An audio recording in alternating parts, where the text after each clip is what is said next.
Assalamualaikum warahmatullahi wabarakatuh. Kembali lagi bersama channel Idul Fitra. Seperti biasa teman-teman, di channel ini akan memberikan tutorial. Nah, kali ini akan memberikan tutorial. Ada dua cara ampuh mengatasi agar WhatsApp kita tidak bisa ditelepon. Oke, sebelum masuk ke tutorialnya, bagi teman-teman yang belum subscribe channel ini, boleh dibantu subscribe. Dan jangan lupa aktifkan tanda loncengnya. Caranya gampang sekali.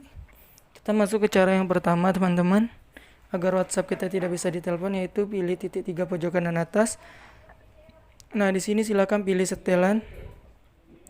Nah, di sini langsung saja teman-teman pilih yang namanya ini, bagian privasi ini. Nah, di bagian privasi scroll ke bawah ada yang namanya panggilan. Silakan teman-teman bisukan penelpon tidak dikenal. Oke, ini untuk cara yang pertama. Untuk cara yang kedua gampang sekali. Silakan teman-teman masuk ke pengaturan HP-nya. Nah, di sini silakan pilih manajemen aplikasi. Daftar aplikasi.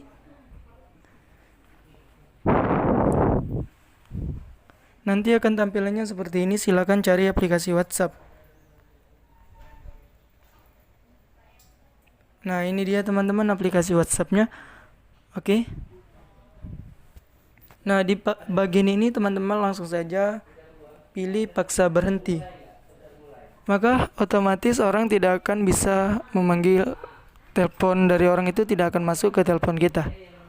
Oke. Nah, cara mengembalikannya semula, silakan teman-teman buka langsung aplikasi WhatsApp-nya, maka dia akan kembali semula dan orang akan kembali bisa menelpon WhatsApp kita. Oke, mungkin ini saja tutorial dari saya. Semoga bermanfaat. Saya akhiri, wassalamualaikum warahmatullahi wabarakatuh.